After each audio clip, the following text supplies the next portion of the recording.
Destiny 2's newest DLC has been controversial, to say the least. After massive amounts of hype leading into its release, Lightfall dropped a few days ago and struggled to meet the high expectations of Destiny fans. However, I want to use this video to highlight not only what went wrong, but also what went right with this release, as Lightfall truly did have some really nice bright spots. These are my thoughts on Destiny 2 Lightfall.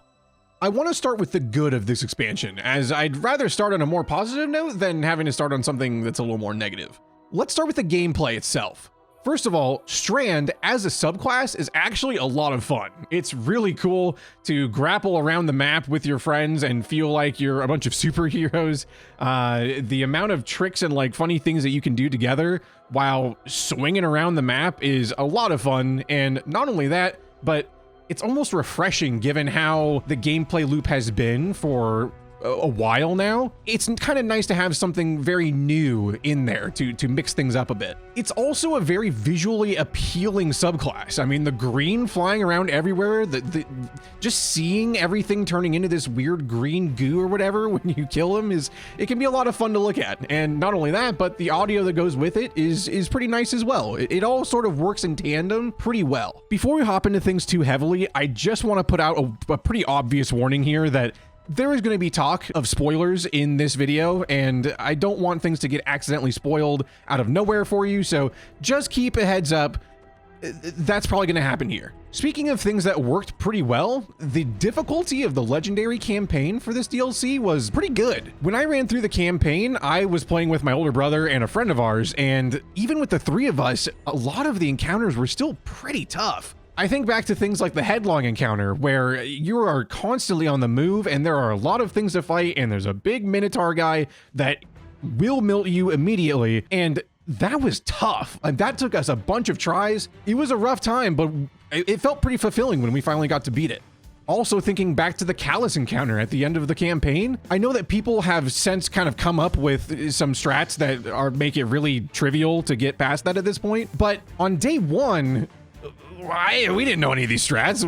We were just going in, trying our best and trying to figure out the mechanics and see what worked. And we had a pretty rough time with it. And again, it was very fulfilling when we finally got to beat it. So very happy with the difficulty as far as the legendary campaign goes. And not only that, but I'm happy to see this sort of difficulty being used outside of just the really high level end game content like, you know, GMs and master raids and dungeons and whatnot.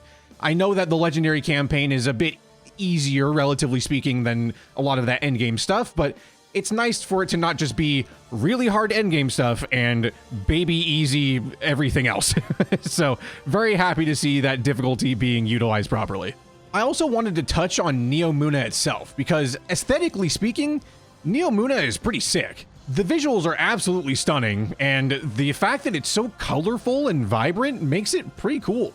It also sort of clashes in, I think, kind of a good way with the direness of this DLC, because it seems so colorful and almost fun, whereas the actual stakes at hand are colliding immediately with that aesthetic. And I think it's a cool clash that happens. It sort of does a good job of showing like, hey, this city wasn't just, you know, going through this forever. Like, it was prospering, it was fine, and then out of nowhere, all this fun came crashing down, and we are there as it's happening. So, I don't know, I think it's a pretty cool place to be, this Neomuna place. There are times where it feels a bit empty depending on where you're at, but I swear, all the areas that have, like, battles happening between, like, Vex and Cabal and whatnot are pretty immersive and fun to just sort of jump into and start fighting and figuring out what's going on and being a part of it. I think it's a pretty cool experience. Not to mention that there's this lost sector now that it's like in an arcade and you can go in this like virtual world at the end of it.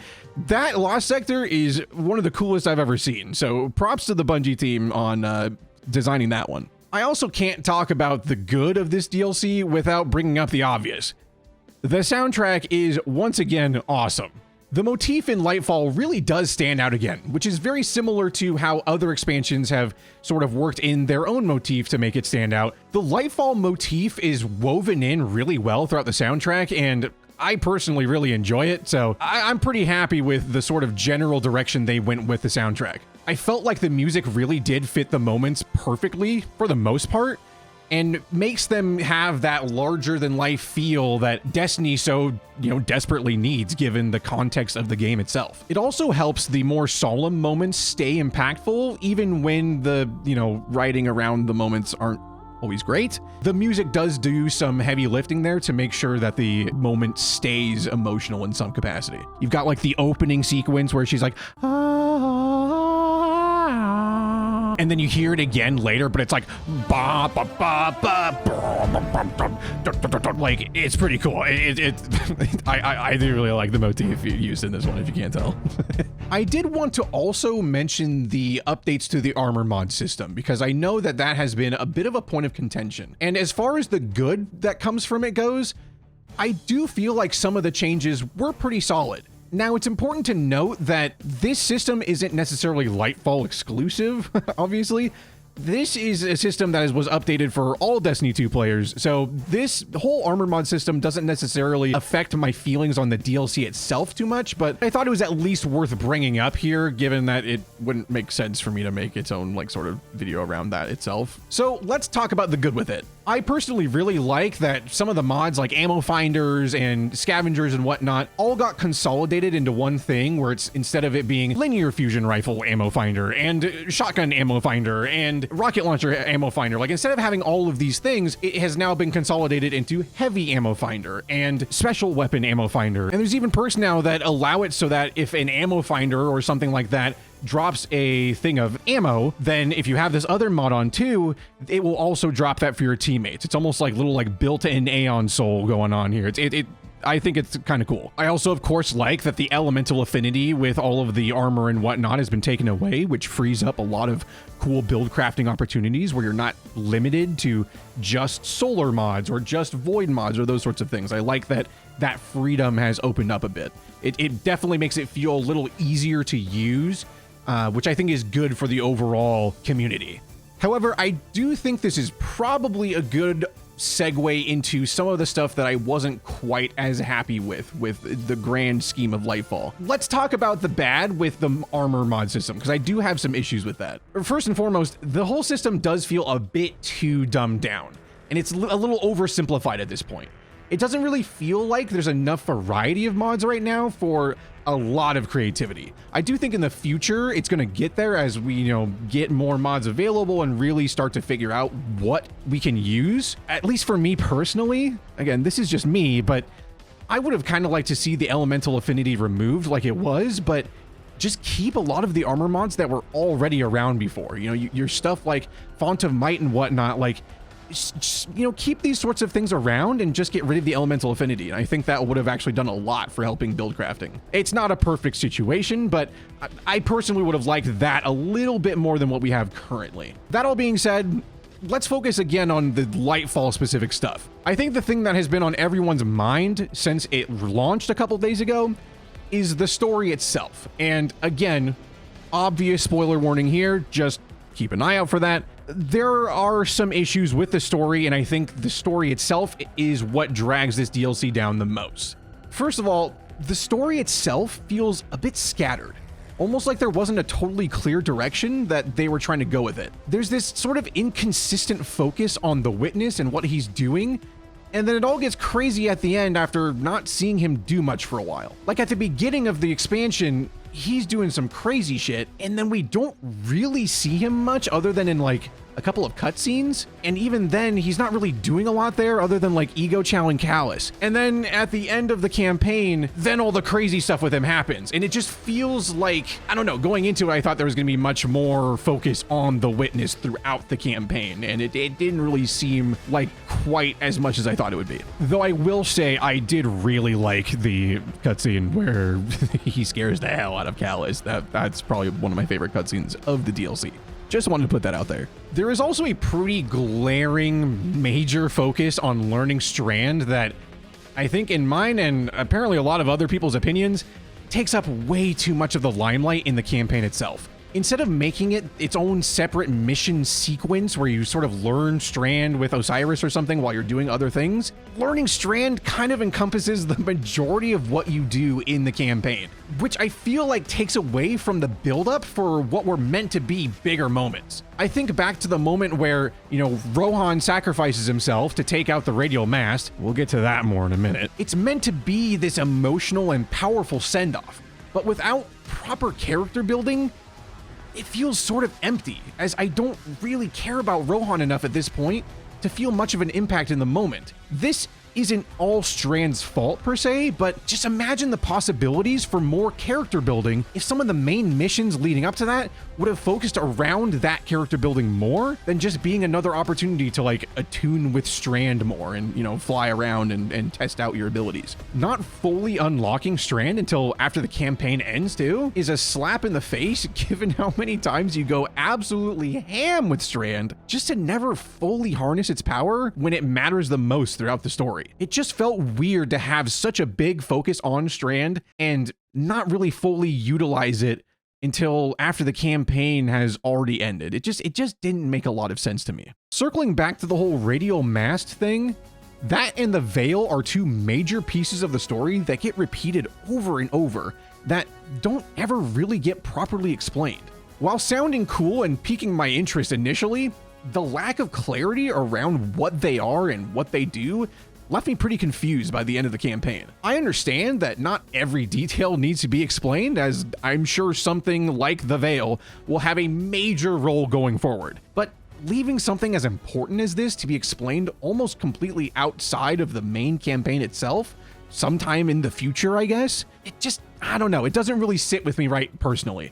I know other people feel differently, but I don't know. I feel like the paid campaign should probably have more explanation on these things rather than putting it in, you know, seasons that people are gonna have to pay for more, you know, down the line. I don't know. That's just how I feel. Also, again, what the heck is the radial mast? Like, I feel like that was never explained. I'm really hoping there's some clarity on that because it was driving me crazy. They just kept saying radial mast over and over again, and I feel like I never fully understood what it actually was. Anyways, with that out of the way, I also wanted to touch on the characters themselves because I don't really know how everyone else felt about the characters in the expansion, but I had some thoughts that, I don't know, maybe it's just me, but I had some issues with some of the characters and the lack of development with them. When it comes to the characters for this expansion, I don't have too many issues with who they are or even the writing for them necessarily. I know there were some frustrations around the community or whatever with like Nimbus and whatnot, but I really didn't mind them that much. Most of my frustrations stem from the lack of being able to learn about and appreciate these characters organically throughout the campaign. I've only gotten to do some of the post-campaign content so far, and while I know there is more information in some of that content, it'd be so much more impactful being able to get to know these characters on a deeper level throughout the main story, so their big moments land properly, kind of like I was talking about earlier. In all fairness, this issue could in some regard be attributed to the fact we are sort of dropped right into a war zone in Lightfall and don't have time to waste on anything besides trying to stop the Witness and Callus. And I'd say that's a fair point. However, I don't think it's a 100% valid reason for the character building to be as shallow as it ends up being, in my opinion, which caused the wider community to look at characters like Rohan and Nimbus especially through a much more negative lens. Empress Keitel seemed to me like the only character that was utilized like decently well. But even with how cool some of her moments were, I still can't help but feel like her character could have had some much more impactful moments, given her own father was so heavily involved in the story. I have so much I could say here, but for the sake of brevity, I'll just say that the characters, both old and new, could have been utilized so much better than they were, and I hope future seasons and the final shape can really fix this going forward. Now, I do want to touch on the post-story content as well, though again, I haven't really gotten to play a lot of it as of the recording of this, so my mind isn't exactly made up on all of it yet. But so far, after doing a few hours of playing the post-story, I will say the one thing that has stood out is how insanely grindy some of these post-game missions are. The second day of Lightfall, I was trying to do some of these post-game story missions or whatever, and I swear I was just doing public events and patrols for like 5 hours straight trying to get progress on these missions, and I don't know if anyone else had the same experience, but I got really bored. I got really bored of doing over and over again just mindless like public events and patrols, and feeling like the progress bars for these quests was just filling up way too slowly. I don't know. That might just be me, but it was pretty frustrating. However, I will say it seems like there is plenty to do at least, so I'm hopeful that I'll find more enjoyment than frustration as I keep exploring the available content post-Legendary campaign. I do really want to shout out the Terminal Overload public event though, because that was probably the most fun I had with anything post-story. I felt like that event was one of the most engaging and like intense public events that I've ever gotten to do in Destiny. It felt like an actual like mini strike almost, rather than some of the other public events where you just sort of sit inside of a circle and kill things for, you know, a couple minutes and then it's like, yeah, you defended the war site, good job. Like this one actually felt a lot more engaging, and I really appreciated that. Overall, I think Lightfall was filled with a ton of ideas that ended up being hit or miss for many people. While the expansion comes up short in some crucial areas like the story, the addition of Strand, for better or worse, a new planet, and the foundation being set for what should be a banger ending to the Light versus Darkness saga helps this expansion stand out above most of the previous ones the game has had in the past. In its current state, based off my own experiences, I'd give it a nice 7 out of 10. If the upcoming raid ends up being as sick as we are all hoping it will be, I could see that score being bumped up as well. I have no doubt the Lightfall year will only improve more as the seasonal stories continue and we get access to even more dungeons and raids. So I'm looking forward to seeing how Bungie delivers after the mixed reception to this expansion. But at the end of the day, I want to know what your thoughts are. Do you agree with some of my feelings? Do you feel the same way, or do you feel pretty differently from how I do? Let me know in the comments down below, and until then, I'll see you all in the seasonal playlist. I really need to start seeing what that whole playlist is about. I'm gonna get on that.